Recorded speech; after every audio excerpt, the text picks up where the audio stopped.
केसरिया से मन जोगी हुआ रे, दिल झूमे देखो मतवारा हुआ रे, केसरिया से मन जोगी हुआ। हर पल मनाओ केसरी त्योहार। विमल, बोलो जुबान केसरी।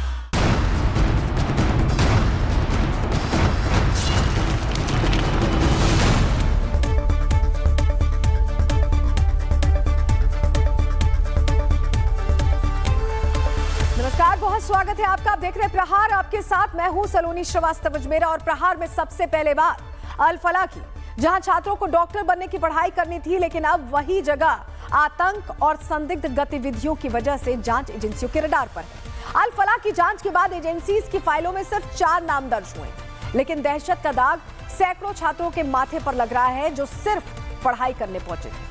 एक तरफ सिस्टम की नाक के नीचे मेडिकल कॉलेज में टेरर मॉड्यूल पलटा रहा है, वहीं दूसरी तरफ उसी कैंपस में पढ़ने वाले बच्चे आज अपना भविष्य बचाने की लड़ाई लड़ रहे हैं। दिल्ली ब्लास्ट की साजिश, जैश के हैंडलर्स, रूम नंबर 13 का ऑपरेशन, ईडी की कार्रवाई, एआईयू की सस्पेंशन, इन सब पर देश बहस कर रहा है। लेकिन कोई ये सवाल नहीं पूछ रहा है कि वो बच्चे जो सिर्फ डॉक्टर बनने के लिए आए थे, उनका क्या, उनकी डिग्री का क्या होगा, उनके करियर का क्या होगा। इस पूरी कार्रवाई के बाद उन बच्चों का भविष्य क्या होगा जिनकी एकमात्र गलती यही थी कि उन्होंने गलत जगह एडमिशन ले लिया। खबर के इस पहलू पर बात करेंगे। दूसरी खबर भी इसी से जुड़ी हुई है, जहां सेल्फ फंडिंग वाले आतंकी ब्लूप्रिंट का खुलासा हो गया है। देश की राजधानी की सुरक्षा को चुनौती हवाला या बाहर के पैसों से नहीं, बल्कि खुद इकट्ठा किए गए पैसों से दी गई थी। जांच के मुताबिक 26 लाख रुपए इकट्ठा किए गए। एक एक डॉक्टर ने अपनी जेब से लाखों निकाले। किसी ने 8 लाख, किसी ने 6 लाख, किसी ने 5 लाख, और ये पूरी रकम कैश के फॉर्म में उस शख्स को सौंपी गई जिसके ऊपर विस्फोटक, रिमोट, केमिकल और आईडी तैयार करने की जिम्मेदारी थी। ये जानकारी जितनी खतरनाक है उतनी हैरान करने वाली भी है, क्योंकि देश पहली बार एक ऐसा नेटवर्क देख रहा है जहां डॉक्टर बनने आए लोग खुद फंड इकट्ठा करके देश को दहलाने की साजिश रच रहे थे। दिल्ली ब्लास्ट से जुड़ी नई जानकारियां आपको बताएंगे। तीसरी खबर उस राजनीतिक तुष्टीकरण की पटकथा की है जो अब पश्चिम बंगाल के मुर्शिदाबाद में जमीन पर उतारी जा रही है। 6 दिसंबर, वही तारीख जब 1992 में बाबरी मस्जिद के विवादित ढांचे को गिरा दिया गया था। अब टीएमसी उसी दिन, उसी तारीख को नई बाबरी मस्जिद निर्माण का ऐलान कर रही है। अयोध्या में 25 नवंबर को होने वाले दिव्य ध्वजारोहण के बीच ये चर्चा यूं ही नहीं की गई है। क्या 2026 में टीएमसी को हार का डर सता रहा है? क्या यही वजह है कि ममता की पार्टी ने सबसे भावनात्मक मुद्दा और सबसे विवादित तारीख चुन ली है? इस नई सियासी चाल का मतलब साफ है कि बंगाल में चुनावी लड़ाई अब सिर्फ सत्ता की नहीं बल्कि वोट बैंक को हथियार बनाकर होगी। इस पर पूरी जानकारी देंगे आपको, लेकिन सबसे पहले बात उस अल फलाह की जहां पर आतंकी डॉक्टर के खिलाफ असली डॉक्टर्स ने अब विद्रोह का ऐलान कर दिया है।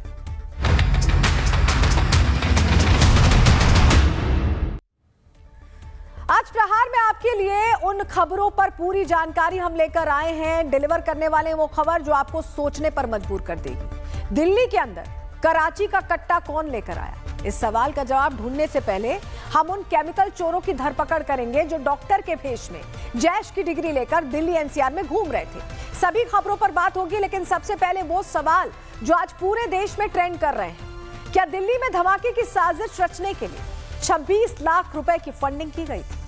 क्या डॉक्टर्स ने अपनी सैलरी से 26 लाख जुटाए और जैशे मोहम्मद के हवाले भेज दिए या हवाला से भेजे? डॉक्टर मुजम्मिल ने AK-47 के लिए 6.5 लाख रुपए क्यों उड़ाए? क्या दिल्ली पर बड़े हमले की तैयारी ये कर रहे थे पैसे जोड़कर? क्या अल फलाह की प्रयोगशाला में विस्फोटक बनाने की टेस्टिंग चल रही थी? ये बहुत महत्वपूर्ण हो जाता है। आतंकी डॉक्टर उमर ने एक डीप फ्रीजर किस काम के लिए खरीदा था? 3 लाख में NPK फर्टिलाइजर खरीदकर 2900 किलो विस्फोटक कैसे बनाया गया? डॉक्टर्स ने टेलीग्राम ग्रुप से कश्मीरी स्टूडेंट को कैसे उनका ब्रेन वॉश किया? NIA को और कितने डॉक्टर्स के नाम मिले जो व्हाइट कॉलर टेरर में शामिल हैं? सभी के लिए जानना जरूरी है। ये दिल्ली एनसीआर में छिपे 26 क्विंटल फर्टिलाइजर से कितने धमाके हो सकते थे? और सबसे बड़ा सवाल, क्या दिल्ली में अब भी खतरा टला नहीं? ये सवाल इसलिए क्योंकि पाकिस्तान सैन्य जंग की हालत में नहीं है, और यही वजह है कि अब वो जिहाद का सहारा ले रहा है। पाकिस्तान एक तरफ तो अपना जिहादी कोर्स बेचकर कट्टरपंथियों को मानव बम बना रहा है, तो वहीं दूसरी तरफ वो गैंगस्टर्स की झोली भी हथियारों से भर रहा है। तस्वीरें आपको दिखाते हैं जहां पाकिस्तान आईएसआई से जुड़े एक बड़े इंटरनेशनल हथियार तस्करी गिरोह का आज खुलासा हो गया। तस्वीर आप यहां देख रहे हैं। ये तस्वीर बता रही है कि दिल्ली क्राइम ब्रांच ने कितने हथियार यहां बरामद किए हैं। ये गिरोह पाकिस्तान के रास्ते तुर्की और चीन में बने हाई एंड पिस्टल भारत में सप्लाई कर रहा था। 8 पिस्टल्स मिले हैं, आप तस्वीर में देखिए, और ये सब ऑटोमेटिक हैं। ये सारे पिस्टल्स ऑटोमेटिक हैं जो मिले हैं। बड़े पैमाने पर ये पाकिस्तान से भारत भेजे जा रहे थे। लाहौर मेड हथियार ये मिले हैं। ये तस्वीरें जो आप देख रहे हैं, इनका इस्तेमाल कहां हुआ, कैसे हुआ, इस पर भी हम आपको और जानकारी देंगे, क्योंकि आपको याद होगा जब अतीक अहमद की हत्या होती है तो जिगाना पिस्टल मिलती है, जब बाबा सिद्दीकी की हत्या होती है तब जिगाना पिस्टल मिलती है। इस तरह की इंटरनेशनल पिस्टल्स कई ऐसी घटनाओं में बरामद हो चुकी हैं। पाकिस्तानी पिस्टल्स का पूरा डिलीवरी चार्ट आपको दिखाएंगे, लेकिन उससे पहले आपको दिल्ली से 350 किलोमीटर दूर अल्मोड़ा लेकर चल रहे हैं, जहां पर इस तस्वीर में आप देखिए इस डॉक्टर गैंग ने बारूदी छड़ियां मिली हैं, और ये आप तस्वीरें देख रहे हैं, विस्फोटक है, ये जिलेटिन रॉड्स हैं। ये दरअसल जिलेटिन रॉड्स जिन्हें अल्मोड़ा के एक जूनियर हाई स्कूल के पास से बरामद किया गया है, और कितनी बड़ी संख्या में। क्या ये डॉक्टर गैंग के फुटप्रिंट से जुड़ा हुआ है, क्या उन्हीं का सामान है, ये अभी सवाल है। अब ये जिलेटिन रॉड्स कितनी खतरनाक होती हैं, तो इसके परिचय में आपको सबसे पहले ये जानना चाहिए कि ये एक तरह की विस्फोटक छड़ी का भी काम कर सकती है। बाकी इसके बारे में ज्यादा डिटेल्स आपको ग्राफिक्स के जरिए देते हैं। जिलेटिन रॉड एक प्रकार का कमर्शियल विस्फोटक है। इसका पूरा नाम जिलेटिन डायनामाइट या जिलेटिन स्टिक है। ये सिलेंडर आकार की 125 ग्राम वाली छड़ें होती हैं, और ये बहुत शक्तिशाली और पानी में भी काम करने वाला विस्फोटक है। खदानों, कंस्ट्रक्शंस और रोड बनाने में कानूनी रूप से इसका इस्तेमाल भी होता है। डेटोनेटर लगाकर ही ये फटती है, अकेले नहीं फटती है। आतंकी अक्सर इन्हीं जिलेटिन रॉड्स का गलत इस्तेमाल करते हैं। एक रॉड की ताकत 100 से 150 ग्राम TNT के बराबर होती है। 100 रॉड्स मतलब लगभग 12.5 किलो शुद्ध जिलेटिन विस्फोटक। भारत में इसे लाइसेंस के बिना रखना या बेचना गैर कानूनी है, क्योंकि ये बहुत खतरनाक हो सकती है। काला बाजार में एक रॉड 150 से 400 रुपए में मिल जाती है। IED बनाने में सबसे आसान और सबसे आम सामग्री यही है। और देखिए, आमतौर पर पीला या नारंगी या गुलाबी इसका रंग होता है। पैकेट पर फॉर माइनिंग यूज ओनली लिखा रहता है, तो ये चेतावनी तो दी जाती है कि फॉर माइनिंग यूज ओनली, लेकिन इसका यूज कहां किया जाना था जो मिली है इतनी सारी जिलेटिन रॉड्स, ये सवाल है। अब सोच कर देखिए कि अगर ये जिलेटिन रॉड्स किसी जिहादी के हाथ लग जाए तो कितनी खतरनाक हो सकती है। डर इसी बात का है, और सवाल भी यही है कि अल्मोड़ा के एक प्राइवेट स्कूल के बाहर ये रॉड्स किसने फेंकी होंगी। क्या इसका दिल्ली से कोई कनेक्शन है? क्या सहारनपुर से इसके तार जुड़ते हैं? सवाल कई है, लेकिन फिलहाल पुलिस का क्या कुछ कहना है, आप सुनिए। गांव में स्कूल के पास में झाड़ियों में नीचे की तरफ में झाड़ियों में लगभग 161 जिलेटिन की छड़ें प्राप्त हुई। सूचना पर पुलिस, जो लोकल थाना पुलिस है, वो मौके पे पहुंची। उनके द्वारा उच्चाधिकारियों को सूचना दी गई। साथ ही साथ में BDS को भी वहां पर बुलाया गया है। BDS ने पूरी चीजों को वहां पर इंक्वायरी की, चेक की है वहां पर, और साथ साथ में आसपास के एरिया को भी सर्च किया गया है। इसमें उचित धाराओं में फिर इसमें FIR दर्ज कर लिया गया है। माननीय न्यायालय के आदेश में उसमें आगे कार्रवाई की जा रही है। सामान्य तौर पर इन जिलेटिन की छड़ों का प्रयोग सड़क निर्माण के कार्यों में होता है, जिसमें चट्टान वगैरह तोड़ने में इसका प्रयोग करते हैं। लेकिन फिर भी ये किस पर्पज से, किस कारण यहाँ पर आई है, कहाँ, क्यों इस कारण यहाँ पर है, इसके विषय में हम गहनता से जांच करें। इसकी जांच के लिए 4 टीमें बना दी गई है, उसमें टीमें अपना काम।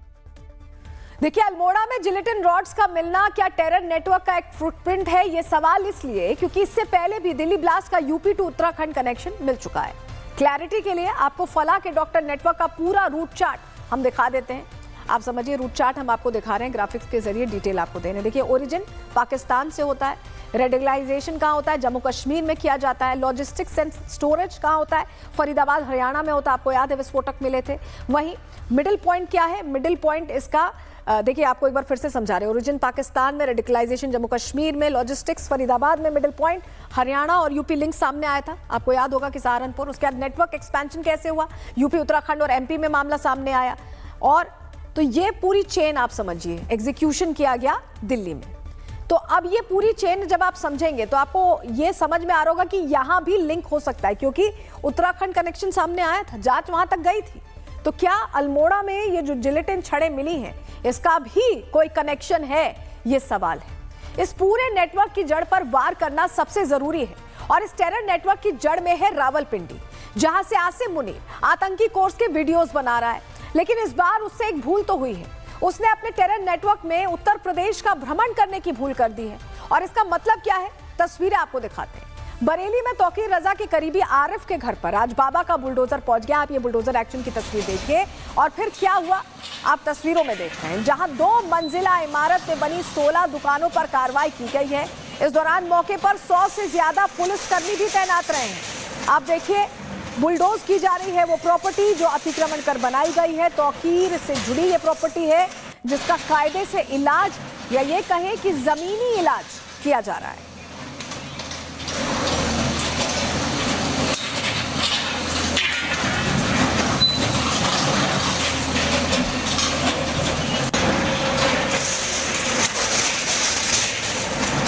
बरेली में 26 सितंबर को जिस प्रकार मौलाना तौकीर रजा ने भीड़ बुलाई और उसने 5 जगहों पर बरेली पुलिस से पथराव किया, उसके बाद लगातार अब बरेली प्रशासन की कार्रवाई देखने को मिल रही है। यहाँ देखिए ये जो है आरिफ का दुकानें हैं, ये 18 दुकानें आरिफ ने बना रखी थी और ये जो है बिना बीडीए की अनुमति के द्वारा बनाई गई थी और अब बीडीए बुलडोजर की कार्रवाई इस पूरे मामले में कर रहा है। मौलाना तौकीर रजा ने जिस प्रकार अपने समर्थकों को और उनके चाहने वालों को उन्होंने इस प्रकार लाभ पहुंचाया था कि वो बरेली में पुलिस प्रशासन की या जिला प्रशासन की जो तमाम चीजें थी उनको ठेंगे पे रखते थे और उनको बिल्कुल नजरअंदाज करते थे, उनकी तमाम चीजों को यहाँ नजरअंदाज कर देते थे। और जिसको लेकर अब उन्होंने दिखा दिया, बरेली पुलिस प्रशासन ने दिखा दिया कि आप किसी के साथ क्यों ना हो, अगर गलत करेंगे तो आप पर कार्रवाई होगी। और ये उसी का नतीजा है कि अब बुलडोजर की कार्रवाई यहाँ पर होती हुई नजर आ रही है। 3 बुलडोजरों से जो है आरिफ की ये प्रॉपर्टी है, आरिफ की 18 ये दुकानें पूरी तरीके से ध्वस्तीकरण की कार्रवाई बीडीए कर रहा है। देखिए अब एक तरफ तो बुलडोजर एक्शन चल रहा है तो वहीं दूसरी तरफ अल फलाह के बाहर आज उन छात्रों के परिजन पहुंच गए जिनका इस पूरे आतंकी नेटवर्क से कोई लेना देना ही नहीं है। उनकी मांग थी कि उन्होंने पूरी फीस जमा की है, उनका बच्चा लंबे समय से यहाँ पढ़ भी रहा था, लेकिन अब वो डर के साए में है और उनके बच्चे के भविष्य को लेकर भी वो चिंतित हैं। ये पूरा हंगामा आज अल फलाह के बाहर देखने को मिला, जहां छात्रों के परिजन अल फलाह के प्रशासन के सामने अपने आरोपों का बुलडोजर लेकर पहुंचे थे। और देखिए इस पूरे हंगामे के बीच रिपब्लिक भारत की टीम ग्राउंड जीरो पर मौजूद थी। इस हंगामे को लेकर वो क्या कुछ बता रहे हैं आपको दिखाते हैं।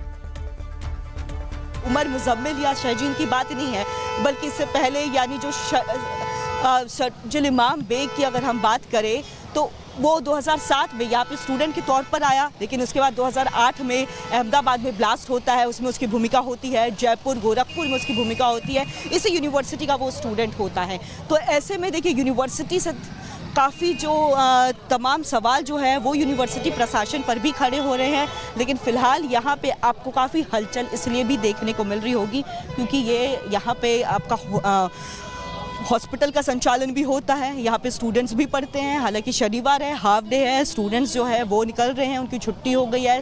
कल रविवार है, कल का भी ऑफ होता है, स्टाफ्स भी इसीलिए निकल रहे हैं। प्रोफेसर का यही कहना है कि मंडे से जिस तरह से कॉलेज चलता था वैसे ही चलेगा, कोई मान्यता रद्द नहीं हो रही है, ये प्रोफेसर का कहना है। लेकिन नैक ने जो अपनी तरफ से जब बयान जारी किया उन्होंने साफ कर दिया है कि वेबसाइट में जो ग्रेड दिखाया गया यूनिवर्सिटी की तरफ से वो पुराना ग्रेड है, उसकी मान्यता पहले ही रद्द हो गई है। जिसके बाद यूनिवर्सिटी अपनी गलती एक्सेप्ट करती है, माफ़ी मांगती है। और इसी के साथ बात अगर हम करें यूनिवर्सिटी के वेबसाइट की, उसके बाद यूनिवर्सिटी का जो वेबसाइट है वो भी कुछ देर के लिए गायब हो जाता है। तो तमाम सवाल यूनिवर्सिटी पर भी खड़े हो रहे हैं।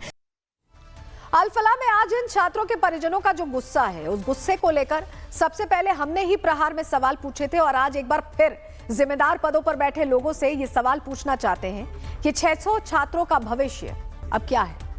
यूनिवर्सिटी सस्पेंड होने से उनकी पढ़ाई रुक गई, लेकिन अगला कदम कौन उठाएगा? मेडिकल स्टूडेंट्स के 80 लाख रुपए फीस का क्या होगा? इतनी बड़ी रकम देकर क्या कोर्स अधूरा रह जाए तो उसकी जिम्मेदारी कौन लेगा? ट्रॉमेटाइज छात्रों की मानसिक मदद कौन करेगा? टेरर प्रोब के बीच डर और अनिश्चितता से कैसे निपटे ये बच्चे? ट्रांसफर या रिफंड की व्यवस्था आखिर इन बच्चों के लिए कब होगी? दूसरे कॉलेज में सीटें मिलेंगी या फीस वापस होगी? सरकार का प्लान क्या है इनके लिए? कुछ तो सोचना पड़ेगा ना। निर्दोष बच्चों पर सजा क्यों? संस्थान के धोखे का बोझ बच्चों के कंधों पर डालना क्या ठीक रहेगा? इसके लिए कुछ कदम तो उठाने होंगे। चेयरमैन अरेस्ट के बाद मैनेजमेंट का क्या होगा? छात्रों की जिम्मेदारी लेने वाला कोई बचेगा या सब कुछ खत्म हो जाएगा, सब कुछ डिसॉल्व हो जाएगा? ये सवाल इसलिए जरूरी है क्योंकि वहां आतंकी तो कुछ ही छात्र थे, कुछ सच्चे बच्चे भी थे जो वहां पढ़ने के लिए आए थे। प्रहार में पूछे गए इन सवालों के जवाब पर अल फलाह के एक प्रोफेसर का कहना है कि कॉलेज बंद नहीं हो रहा है। अभिभावकों को आश्वासन दिया गया है, डिग्री देने के लिए NAAC की जरूरत ही नहीं है। सुनिए जरा। हम पेरेंट्स लोगों ने काफी लोगों एक साथ इकट्ठे हुए हैं। हमारी कंसर्न सिर्फ बच्चों के फ्यूचर को लेके है। हम कोई कमेंट नहीं करना चाहते हैं पेंडिंग इन्वेस्टिगेशन के बारे में, वो हमारे उसके बाहर है, दायरे के बाहर है। हमारा कंसर्न इतना है कि यूनिवर्सिटी की रिकॉग्निशन और डिग्री की रिकॉग्निशन एंड बच्चों का फ्यूचर। इन्होंने बताया है कि हाल में NMC की विजिट भी हुई थी ऑफिशियल्स की, और स्टेट गवर्नमेंट से ऑफिशियल्स भी आए थे। सो वो एग्जामिन करके वो अपना इन ड्यू कोर्स जल्दी ही कुछ ना कुछ डिसीजन देंगे, तभी डिसीजन होगा। पेरेंट्स को अश्योरेंस दे दिया है, पेरेंट्स को अश्योरेंस दे दिया है, कॉलेज बंद नहीं होगा। अच्छा, डिग्री को लेकर के भी देखिए नैब ने तो बोल दिया कि जो नहीं, नैब का कोई नैब जरूरी चीज नहीं होती है मेडिकल कॉलेज के लिए, और UGC रिकॉग्निशन भी नहीं है, वो भी है। नहीं UGC। लेकिन सवाल अब भी वही है कि आखिर परिजन भरोसा करे भी तो किस पर करे? जैश के डॉक्टरों की आतंकी करतूत का असर आखिर इन MBBS डॉक्टर्स पर क्या होना चाहिए? ये वो सवाल है जो प्रहार में पूछे जा रहे हैं और जवाब ना मिलने तक हम पूछते रहेंगे। और अल फलाह के प्रोफेसर जो जवाब दे रहे हैं वो भरोसे लायक नहीं है, क्योंकि अल फलाह अब इन निर्दोष छात्रों के लिए ऐसी बला बन चुका है जिसको लेकर बड़े बड़े खुलासे हो रहे हैं। ग्राफिक्स के जरिए आपको लेटेस्ट जानकारी दे देते हैं क्या जानकारियां सामने आई हैं। अल फलाह यूनिवर्सिटी की जांच में चौंकाने वाले खुलासे हुए हैं। 12 से ज्यादा स्टाफ डॉक्टर्स के बयानों में विरोधाभास दिखाई दिया है। संदिग्धों के FB, इंस्टा, X अकाउंट अचानक डिलीट हो गए या डीएक्टिवेट कर दिए गए। सभी संदिग्धों के मोबाइल 10 नवंबर से यानी घटना वाली रात से स्विच ऑफ है। धमाके वाली रात से कई फैकल्टीज अचानक गायब हो गई, डिसअपियर हो गई, पता ही नहीं चल रहा। 2 लाख से ऊपर के 9 बैंक खाते भी फ्रीज किए गए हैं। NAAC ने फेक ग्रेडिंग के लिए शोकॉज नोटिस इस यूनिवर्सिटी को दिया है। UGC ने यूनिवर्सिटी की सभी मान्यताओं को सस्पेंड कर दिया है फॉर नाउ।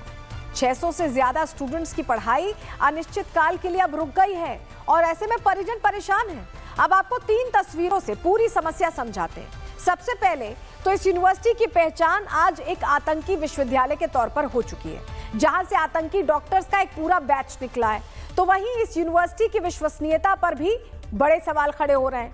धांधली से खड़ी करी गई इस यूनिवर्सिटी का मैनेजर गिरफ्तार किया जा चुका है, डायरेक्टर गिरफ्तार किया जा चुका है। तो वहीं अब इस सब के बीच वो MBBS छात्र परेशान है जिनका इस मामले से कोई लेना देना ही नहीं है। और यही वो सवाल है जो लगातार पूछा जा रहा है कि इन छात्रों का क्या होगा, हम यही समझना चाह रहे हैं। तो 3 तस्वीरों के जरिए समझिए कैसे बच्चों का भविष्य बर्बाद हुआ है। कुछ लोग जो ऐसे निकल गए जिसने यूनिवर्सिटी को की सेंटर, मेन सेंटर के तौर पर, आतंक के सेंटर के तौर पर स्थापित कर दिया। डायरेक्टर गिरफ्तार हो गया। अब वो बच्चे परेशान हैं जो यहाँ पढ़ने आए थे, जो डॉक्टर वाकई बनने आए थे। ये वो सवाल है जो सही मायने में हमसे पहले जनता के प्रतिनिधियों को भी पूछना चाहिए था। नेताओं को इन छात्रों की समस्या सुननी चाहिए थी या ऐसा सोचना चाहिए था। लेकिन नेताओं से लेकर धार्मिक संगठन तक सभी ने अपना अपना पक्ष चुन लिया है। और कुछ पक्ष तो ऐसे हैं जिसे सुनकर आश्चर्य होता है। जैसे इस्लामिक धर्मगुरु मौलाना अरशद मदनी का कहना है कि न्यूयॉर्क में एक मुसलमान मेयर बन सकता है, लेकिन भारत में एक मुसलमान वाइस चांसलर नहीं बन सकता। ऐसे में अब सवाल तो ये भी है कि क्या मौलाना मदनी खबरें नहीं देखते? और अगर वो स्थिति को समझ नहीं पा रहे हैं तो उनसे अनुरोध है कि रोज 1 घंटे के लिए प्रहार देखना ही शुरू कर दीजिए। वो देश की भावनाओं को बेहतर समझ पाएंगे। फिलहाल अल फलाह के समर्थन में दिया गया उनका ये बयान भी आप सुन लीजिए। आज दुनिया ये समझती है कि मुसलमान अपाहज हो गया, खत्म हो गया, बांझ हो गया। मैं नहीं समझता हूं ये बात।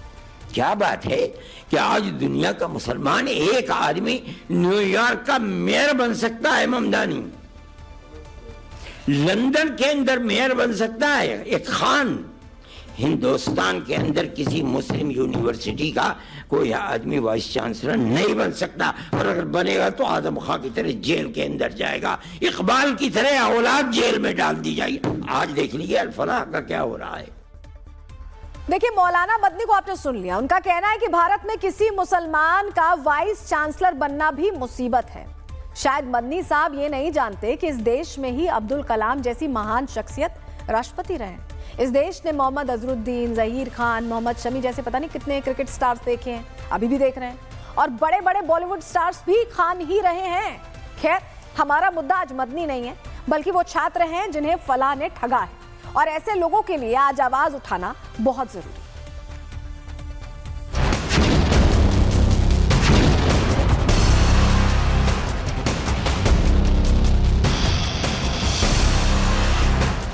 अल फलाह यूनिवर्सिटी, कोई इसे आतंकी प्रयोगशाला कहता है, कोई इसे विस्फोटक का गोडाउन बताता है, कोई इसे आतंकी डॉक्टर उमर और मुजम्मिल का ठिकाना कहता है, लेकिन दूसरी तरफ झांकने की हिम्मत कोई नहीं जुटा पाता। एक तरफ आतंकियों का टीला बन चुकी ये यूनिवर्सिटी आज जांच एजेंसियों के रडार पर है, बुलडोजर इसकी दीवारों को निहार रहा है, लेकिन दूसरी तरफ की हकीकत ये है कि कई सैकड़ों छात्र अपने भविष्य को इसी बारूद में बर्बाद होते देख रहे हैं। इस चीज के लिए हम श्योर हैं कि कॉलेज अभी बंद नहीं हो रहा, बच्चों की पढ़ाई बढ़िया चल रही है, और जो अंदर बात हुई पूरी सद्भावना भरे माहौल में हुई है। लड़ाई जैश के डॉक्टर बनाम MBBS डॉक्टर्स की हो चुकी है। कई छात्र सड़कों पर अपने सपनों की भीख मांग रहे हैं, तो परिजन परेशान हैं कि लाखों की फीस जमा करने के बाद भी आखिर हमें क्या मिला। पेरेंट्स लोगों ने, काफी लोगों एक साथ इकट्ठे हुए हैं। हमारी कंसर्न सिर्फ बच्चों के फ्यूचर को लेके है। अब सवाल उठता है कि क्या अल फलाह यूनिवर्सिटी को डिसकंटिन्यू कर दिया जाएगा? क्या ये बच्चे अब अपने शहर, अपने गांव में आतंकी यूनिवर्सिटी का ठप्पा लेकर जिएंगे? इन बच्चों को कौन सी दूसरी यूनिवर्सिटी दाखिला देगी, या कौन सी सरकारी या प्राइवेट संस्था नौकरी पर रखेगी? क्योंकि सबसे बड़ा सवाल तो यही है कि इस यूनिवर्सिटी से मुट्ठी भर आतंकी निकले हैं, तो वहीं कई सैकड़ों छात्र पाक साफ हैं। इस बात की गारंटी भी कौन ले सकता है?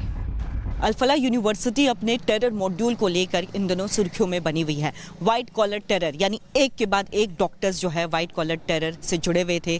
दिल्ली में हुए बम धमाके के बाद यहाँ पे डॉक्टर्स के लिंक सामने आए, जिसके बाद सवाल प्रशासन के साथ साथ यूनिवर्सिटी प्रशासन पर तो गंभीर सवाल खड़े हो रहे हैं, लेकिन स्टूडेंट्स के भविष्य को लेकर के भी काफ़ी गंभीर सवाल जो है वो खड़े होने लग गए हैं। यहाँ तक कि अब स्टूडेंट्स और उनके अभिभावक को उनके भविष्य की चिंता जो है वो होने लगी है, चिंता सताने लग गई है। पेरेंट्स यहाँ पे पहुंचे थे, स्टूडेंट्स के साथ पहुंचे थे, यूनिवर्सिटी के अंदर गए, कुलपति से मिलना चाह रहे थे, लेकिन कुलपति जो है वो चूंकि इन्वेस्टिगेशन में बिजी है, तो ऐसे में स्टाफ से उन्होंने मुलाकात की है। स्टाफ्स ने पूरी तरह से आश्वासन दिया है कि उनके जो बच्चों की डिग्री है और भविष्य जो है वो कोई अंधेरे में नहीं है। डिग्री जो है जैसे प्रॉपर जो पहले बात हुई थी उसी के तहत डिग्री दी जाएगी। लेकिन वहीं दूसरी तरफ अगर हम बात करें तो अल फलाह यूनिवर्सिटी को नैक ने जो है शोकोज नोटिस जो है वो जारी किया था।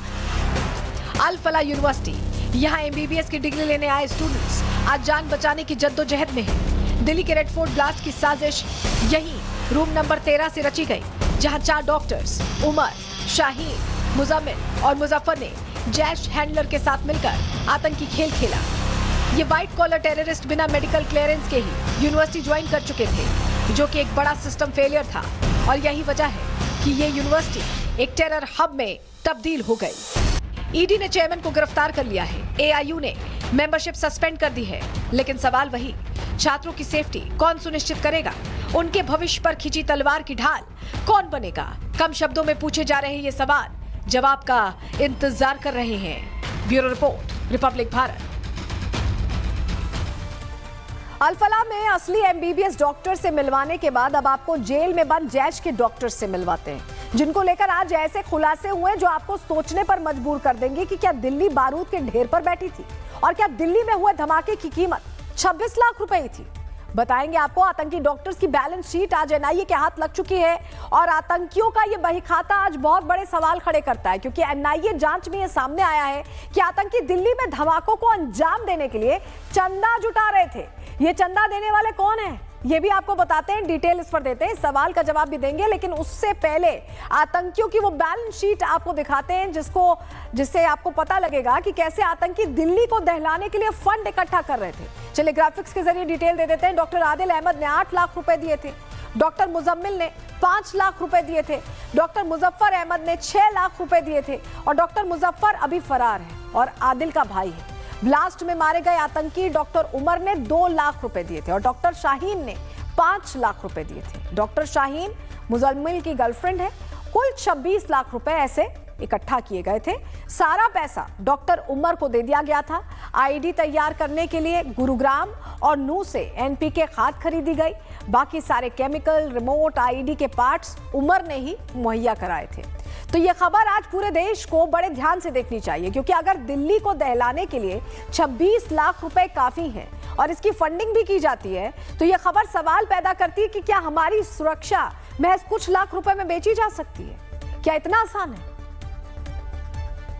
दिल्ली ब्लास्ट मामले की जांच कर रही जांच एजेंसियों के सामने एक बड़ा खुलासा हुआ है। इस पूरे मॉड्यूल, जिसे व्हाइट कॉलर मॉड्यूल के नाम से जाना जा रहा है, इसमें हवाला कनेक्शन भी सामने आया। साथ ही जांच में यह भी पता लगा कि डॉक्टरों ने खुद 26 लाख रुपए इकट्ठे किए। इन 26 लाख का इस्तेमाल 26 क्विंटल एनपीके खरीदने में किया गया। जांच एजेंसियां एनआईए गैंग से लगातार पूछताछ कर रही हैं और रोजाना हम प्रहार में एक एक खबर आपके लिए कवर भी कर रहे हैं। लेकिन आज सवाल यह है कि दिल्ली को दहलाने के लिए फंडिंग कहां से की जा रही थी? इस पर एक्सपर्ट्स का क्या कुछ कहना है, सुनिए जरा। डॉक्टर मुजाजिल शकील जो है, उनकी इंटरोगेशन ने एक बहुत बड़ा खुलासा किया है। वो साफ तौर पे कह रहे हैं कि ये जो फंडिंग है ये उन्होंने खुद की थी। उन्होंने कहा कि किसी ने 2 लाख डाले, किसी ने 4 लाख डाले, किसी ने 5 लाख डाले, किसी ने 6 लाख डाले, किसी ने 8 लाख डाले, लेकिन ये सारे के सारे जो थे इन्होंने खुद ही ये पैसा इकट्ठा किया था और 2 साल से सामग्री को इकट्ठा कर रहे थे। और जो सामग्री को इकट्ठा कर रहे थे, केमिकल्स खरीदे जा रहे थे, ग्राइंडर खरीदा जा रहा था, डीप फ्रीजर खरीदा जा रहा था, जिसके अंदर नाइट्रेट, अमोनियम नाइट्रेट को ग्राइंड करना था, और केमिकल्स इनका काम था सिर्फ प्रोक्योर करना। और देखिए, अब इस पूरे मामले को लेकर यह खबर भी सामने आई है कि इस फंडिंग को लेकर जैश के ये डॉक्टर आपस में ही लड़ रहे थे और पैसों को लेकर हुई इस लड़ाई की पूरी कहानी क्या है, ग्राफिक्स के जरिए आपको बता देते हैं। उमर और डॉक्टर मुजम्मिल के बीच पैसों को लेकर झगड़ा हुआ था। मुजम्मिल चाहता था कि उमर उसे पूरी जानकारी दे कि 26 लाख रुपए कैसे खर्च किए गए हैं। उमर ने जानकारी देने से इनकार किया, जिसके बाद दोनों के बीच झगड़ा हो गया।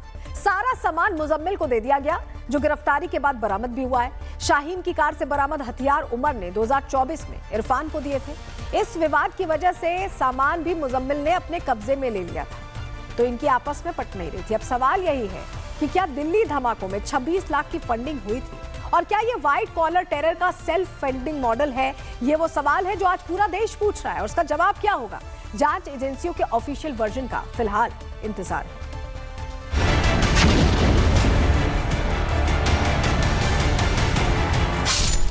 दिल्ली धमाके में 26 लाख का खुला राज,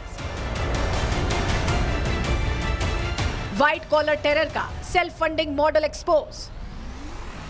दिल्ली धमाकों की गुत्थी सुलझाने में जुटी एनआईए को एक नया सुराग मिला है, जिसने अब इस मामले को एक नया एंगल दे दिया है।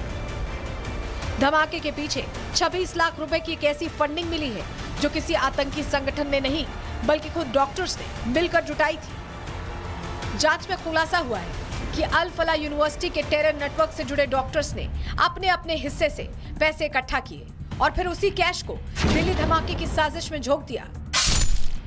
डॉक्टर मुजम्मिल ने 5 लाख रुपए, डॉक्टर आदिल अहमद राथर ने 8 लाख रुपए, डॉक्टर मुजफ्फर ने 6 लाख रुपए की मदद की थी। वहीं डॉक्टर उमर ने 2 लाख रुपए दिए थे, तो वहीं डॉक्टर शाहीन ने 5 लाख रुपए दिए थे। इसके बाद कुल 26 लाख रुपए कैश जमा कर डॉक्टर उमर को दिए गए। धमाके के लिए सिर्फ पैसा इकट्ठा ही नहीं किया गया, बल्कि किसके हिस्से कौन सी जिम्मेदारी आएगी, ये भी पहले ही फिक्स था। जांच में खुलासा हुआ कि अमोनियम नाइट्रेट और यूरिया लाने की जिम्मेदारी डॉक्टर मुजम्मिल की थी। मुजम्मिल ने 3 लाख रुपए में एनपीके खाद खरीदी, वही खाद जिसे बाद में विस्फोटक बनाने में इस्तेमाल किया गया। इसके बाद धमाके की असल जिम्मेदारी जाती है आतंकी उमर पर। उमर को ही विस्फोट के लिए केमिकल, रिमोट और डिवाइस अरेंज करने की जिम्मेदारी दी गई थी।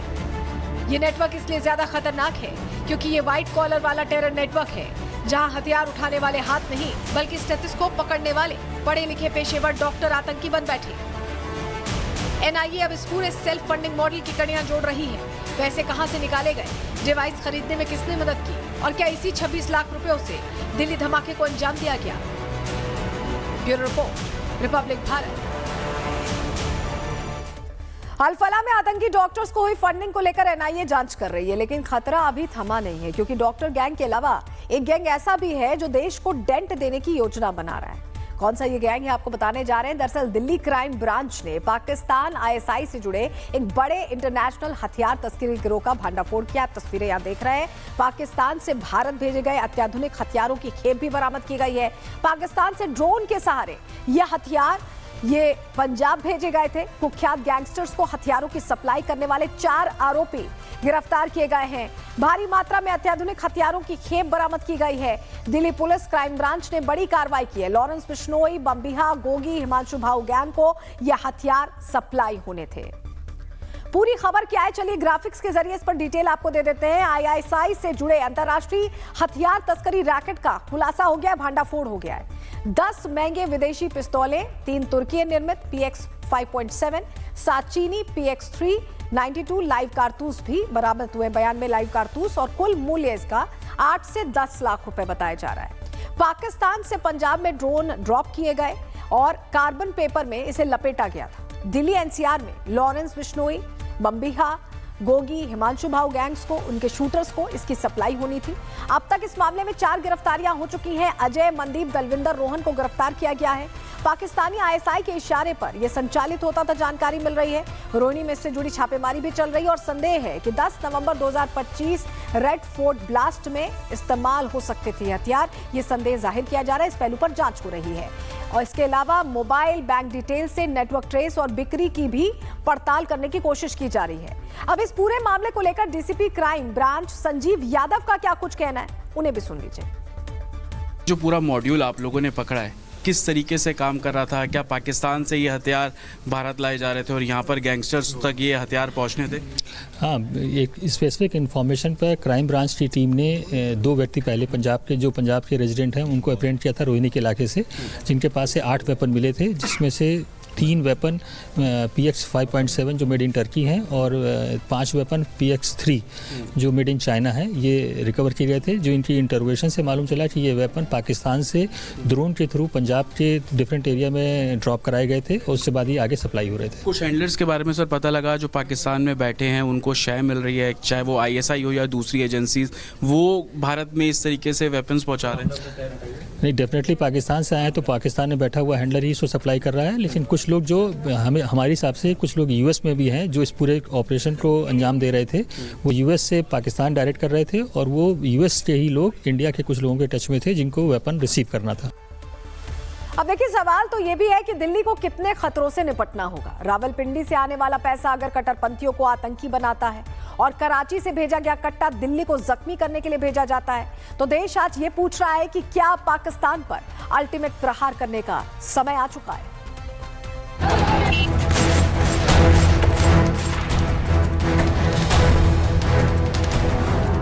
कराची का कट्टा, हाईटेक हथियार तस्कर नेटवर्क का भांडाफोड़। दिल्ली धमाके के बाद पूरे देश में हाई अलर्ट है। इसी बीच दिल्ली पुलिस क्राइम ब्रांच ने एक बड़े इंटरनेशनल हथियार तस्करी नेटवर्क का भांडाफोड़ किया है। ये नेटवर्क पाकिस्तान की ISI से जुड़ा बताया जा रहा है।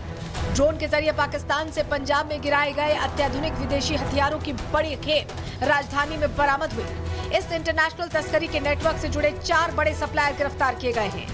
ये नेटवर्क तुर्की और चीन में बनी हाई एंड पिस्टल को पाकिस्तान के रास्ते भारत भेजता था, जिसके बाद इनकी लॉरेंस बिश्नोई, बम्बिहा, गोगी और हिमांशु भाऊ गैंग को सप्लाई होती थी। क्राइम ब्रांच के मुताबिक पूरा खेल ISI के इशारे पर चलता था। पहले ये हथियार पाकिस्तान भेजे जाते, फिर बॉर्डर के आर पार तस्करी कर पंजाब पहुंचाए जाते। गिरफ्तार सप्लायर्स के पास से 10 महंगी विदेशी पिस्टल और 92 जिंदा कारतूस बरामद किए गए हैं। ये सिर्फ तस्करी नहीं, बल्कि पाकिस्तान ISI से जुड़े एक संगठित हाई फंडेड नेटवर्क का हिस्सा था। जांच एजेंसियां अब मोबाइल डेटा, बैंकिंग ट्रेल और सोशल मीडिया लिंक खंगाल रही हैं, ताकि ये पता लगाया जा सके कि अब तक ये गिरोह कितने हथियार देश में फैला चुका है और किन किन गैंग्स या क्रिमिनल नेटवर्क तक ये सप्लाई पहुंची है। ये कार्रवाई ऐसे समय में हुई है जब 10 नवंबर को दिल्ली में हुए आतंकी हमले के बाद देश की सुरक्षा एजेंसियां चौकन्नी हैं। राजधानी से लेकर सीमावर्ती राज्यों तक सर्च और रेड की कार्रवाई तेज है। दिल्ली क्राइम ब्रांच ने साफ कहा है कि बरामद हथियार बेहद आधुनिक हैं और इनके पीछे एक संगठित, हाई फंडेड और इंटरनेशनल मॉड्यूल काम कर रहा था। शुरुआती जांच में आतंकी संगठनों से सीधा कनेक्शन सामने नहीं आए हैं, लेकिन गैंगस्टर नेटवर्क के जरिए हथियारों के बड़े पैमाने पर फैलने की पुष्टि हो चुकी है, जो कि सुरक्षा एजेंसियों के लिए किसी चेतावनी से कम नहीं है। कश्मीर में आतंकियों के मददगारों पर लगातार छापेमारी, पंजाब में हथियार ड्रॉपिंग मॉड्यूल पर शिकंजा और अब दिल्ली में आईएसआई लिंक्ड हथियार गिरोह का पकड़ में आना, ये इशारा है कि देश की राजधानी से लेकर सीमावर्ती राज्यों तक सुरक्षा एजेंसियों के सामने चुनौती सिर्फ आतंक की नहीं, बल्कि गैंगस्टर और क्रॉस बॉर्डर नेटवर्क की भी है। Bureau report, republic Bharat. और चलिए अब आपको उस खबर के बारे में बताते हैं जो देश को अंदर से कमजोर करने की कोशिश कर रही है। दरअसल हमारे देश की सियासत जब उन मुद्दों को उठाने लगती है जो देश को दंगे की तपिश दे सकते हैं, तो सवाल तो पूछे जाएंगे। हुआ क्या है बताते हैं। दरअसल अयोध्या में आस्था का उत्सव मनाया जा रहा है। 25 नवंबर को अयोध्या में धर्म ध्वजा लगाई जानी और उसकी रौनक अयोध्या में हम देख भी रहे हैं। आप तस्वीरें देखिए, अयोध्या पूरी तरह से सजी हुई है, तैयार दिखाई दे रही है और धर्म ध्वजा लगने के साथ ही जो राम मंदिर निर्माण कार्य है वो पूरा हो जाएगा और मंदिर पूरी तरह से खुल जाएगा। कैसी रंगत है अयोध्या की, पहले आपको दिखा रहे हैं, उसके बाद इस पर और बात करेंगे, क्योंकि अयोध्या अब पूरी तरह से धर्म ध्वजा की स्थापना के लिए तैयार है। आप टेंट्स देख सकते हैं, ये एक्सक्लूसिव तस्वीरें हैं जिन मेहमानों का हम बार बार जिक्र कर रहे हैं, जिनके लिए पूरी व्यवस्था जो है वो की गई है, उसकी एक्सक्लूसिव तस्वीरें जो है वो हम दिखाने जा रहे हैं। यहाँ पर आपको बता दें, लगभग अलग अलग संख्या में आप देखेंगे ये पूरे टेंट जो है वो बनाए गए हैं और यहाँ पर जितने भी मेहमान आ रहे हैं उनके लिए एक बार टेंट के अंदर आपको जाकर ये पूरी तस्वीरें जो है वो दिखाते हैं। यहाँ पर हजारों की संख्या में टेंट जो है वो बनाए गए हैं। ये देखिए, अलग अलग यहाँ पे बेड, कंबल जो है वो यहाँ पर रखा गया है। ये आपको बता दें, ये पूरा स्लीपिंग एरिया, यहाँ पर सोने की व्यवस्था जो है यहाँ पर की गई है और अलग अलग सेक्शन जो है वो यहाँ पर बनाए गए हैं। पूरी अगर आप पीछे तस्वीर देखेंगे तो आपको बड़ी संख्या में आपको यहाँ पर टेंट्स जो है वो नजर आएंगे। यानी जितने भी मेहमान यहाँ पर आए हैं, अब तक आंदोलन में जो शामिल हुए हैं, उन्हें इन्वाइट जो है किया गया है और उनके लिए अलग से व्यवस्था जो है वो यहाँ पर प्रशासन की तरफ से की गई है। ये पूरा एरिया जो हम दिखा रहे हैं, ये तो देखा आपने अयोध्या कैसे तैयार हो रहा है धर्म ध्वजा स्थापना के लिए और सनातन की ये बहुत बड़ी जीत है एक तरह से। जिस तरह राम मंदिर निर्माण हुआ, पूरा हो गया राम मंदिर निर्माण, लेकिन एक तरफ अयोध्या में आस्था का उत्सव मनाया जाना है, तो वहीं दूसरी तरफ टीएमसी के विधायक हुमायूं का कहना है कि वो बाबरी का एक बार फिर निर्माण करवाएंगे और ये पश्चिम बंगाल में निर्माण होगा। सुनिए जरा क्या कहा है उन्होंने। 6 दिसंबर 2025 शनिवार वहाँ भित्ति स्थापन होगा। 3 साल लगेगा वह खड़ा होने के लिए, तैयार होने के लिए।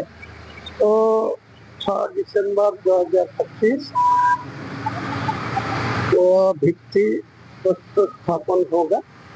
यही तो 1 साल पहले मैं यहाँ खड़ा होके बोला, 12 दिसंबर 2024 यहाँ ही खड़ा होके आपको सब लोगों को सामने में वादा किया, मैं ऐलान किया। तो टीएमसी के नेता हुमायूं को आप सुन रहे हैं। पूरी खबर क्या है जरा आपको ग्राफिक्स के जरिए थोड़ी डिटेल इस पर दे देते हैं।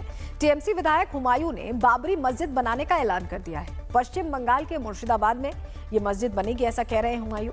6 दिसंबर को बाबरी मस्जिद का शिलान्यास करेंगे। 6 दिसंबर की तारीख जानबूझकर चुनी गई है, ऐसा लग रहा है। हुमायूं ने जानबूझकर 6 दिसंबर की तारीख ही चुनी है। हुमायूं ने ममता को भी शिलान्यास का न्योता भेजा है।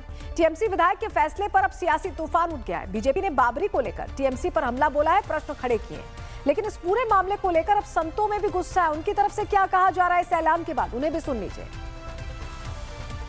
आने का अधिकार बाबर को था, बाबर रहा नहीं। अब कोई मस्जिद बनेगी, इस्लाम के अनुसार अल्लाह के अतिरिक्त किसी के नाम से मस्जिद तो बन नहीं सकती। हाँ, वोटों की गंदी विभत्स राजनीति के लिए पगली बाबरी मस्जिद जरूर बनवा सकती है। ऐसा नहीं किया गया तो मैं 1 करोड़ रुपए की घोषणा कर रहा हूं कि जो उस टीएमसी विधायक की गर्दन काट के ले आएगा उसको मैं 1 करोड़ रुपए का पुरस्कार दूंगा।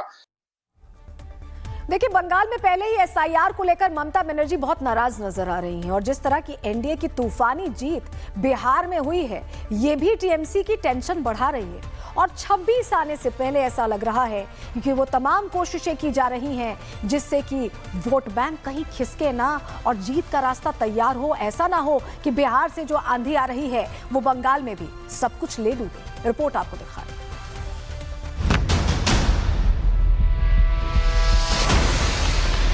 बाबरी मस्जिद 6 दिसंबर 2025 शनिवार वहाँ भित्ति स्थापन हो। टीएमसी की भड़काऊ चाल, ममता ऐसे जीतेंगी बंगाल। 2026 में हार का डर, इसीलिए याद आए बाबर। तारीख वही, सियासत नई। अयोध्या, जहां 25 नवंबर को राम जन्मभूमि पर भव्य ध्वजारोहण की तैयारी है, तो ठीक उसी समय अयोध्या से 864 किलोमीटर दूर पश्चिम बंगाल के मुर्शिदाबाद में तुष्टीकरण की राजनीतिक पटकथा लिखने की तैयारी चल रही है। टीएमसी विधायक हुमायूं कबीर ने घोषणा की है कि 6 दिसंबर को बेलडांगा में नई बाबरी मस्जिद की नींव रखी जाएगी। बाबरी मस्जिद 6 दिसंबर 2025 शनिवार वहाँ भित्ति स्थापन हो। 3 साल लगेगा वह खड़ा होने के लिए, तैयार होने के लिए। तो 6 दिसंबर 2025 वह भित्ति स्थापन होगा। 6 दिसंबर 1992 देश का सबसे संवेदनशील दिन, जब अयोध्या की बाबरी मस्जिद के विवादित ढांचे को गिराया गया था। और अब टीएमसी ने नई बाबरी मस्जिद के लिए उसी दिन को चुना है, जिससे राजनीति की जमीन पर तुष्टीकरण की फसल बोई जा सके। 2026 के चुनावों से पहले ही मुस्लिम अपीजमेंट पॉलिसी वाली राजनीति का खेल बंगाल में शुरू हो चुका है। मुर्शिदाबाद के बेलडांगा में ज्यादातर आबादी एक ही समुदाय से आती है और 2024 में इसी इलाके में त्योहार के दिन हिंसा, आगजनी और तनाव की घटनाएं सामने आ चुकी हैं। मुर्शिदाबाद में लगभग 70% आबादी मुस्लिम है। बेलडांगा भी मुस्लिम बाहुल्य इलाका है। इलाके में करीब 80% मुस्लिम वोटर्स हैं। नवंबर 2024 में कार्तिक पूजा में हिंसा हुई, 30 से ज्यादा घर जले, 50 से ज्यादा लोग घायल हुए। 2026 चुनाव और एसआईआर विवाद से वोटों का ध्रुवीकरण संभव है। ऐसे में विधानसभा चुनाव से पहले वोट समीकरण साधने की कोशिश हो रही है। यानी टीएमसी ने वोटों के ध्रुवीकरण के लिए सबसे गर्म जमीन, सबसे संवेदनशील तारीख और सबसे भावनात्मक मुद्दा चुना है। क्या ये सब संयोग हो सकता है या ये एक सोचा समझा प्रयोग है? वहीं बीजेपी इसे ममता सरकार का मुस्लिम वोट बैंक साधने का तरीका बता रही है। ममता बनर्जी के इशारे पर उनके नेता हुमायूं कबीर कह रहे हैं 6 दिसंबर को पश्चिम बंगाल में बाबरी मस्जिद बनाएंगे, इसका निर्माण होगा। वो डरा रहे हैं कि बीजेपी वाले अगर आए पश्चिम बंगाल तो हम टांग तोड़ देंगे। और इसी तरह से अब हम देखते हैं किस तरह से हिंदू विरोधी होकर तुष्टीकरण कर रहे हैं। अरे उन मुसलमानों के नाम पर मस्जिदें बनाओ जिन्होंने देश की सेवा की है, ना कि ऐसे लुटेरे के नाम पर मस्जिद बनाओ जो लुटेरा था, भारत देश में लूटने के लिए आया था। ऐसे बाबर की मस्जिद बनाकर क्या संदेश देना चाह रहे हो तुम लोग? लेकिन एक बात ध्यान रखना कि जिस प्रकार से बाबर के ढांचे को गिराने के लिए राम भक्तों ने संकल्प लिया था, बाबर का नामो निशान अयोध्या में मिटाया था, वैसे ही जो तुम मुर्शिदाबाद में जो बना रहे हो बाबर के नाम की मस्जिद, हमारा बंगाल का राम भगत वही मस्जिद का नामो निशान मिटाएगा। जो तो चलिए, चुनावों से पहले यहाँ पर अभी भी लग रहा है कि अब तुष्टीकरण वाली राजनीति शुरू हो गई। कितनी सफल हो पाती है ममता और उनकी पार्टी, ये देखने वाली बात होगी। रुक रहे हैं एक छोटे से ब्रेक लिए, कहीं मत जाइए। प्रहार में लौट रहे हैं कुछ और खबरों के साथ, जल्द लौट रहे हैं।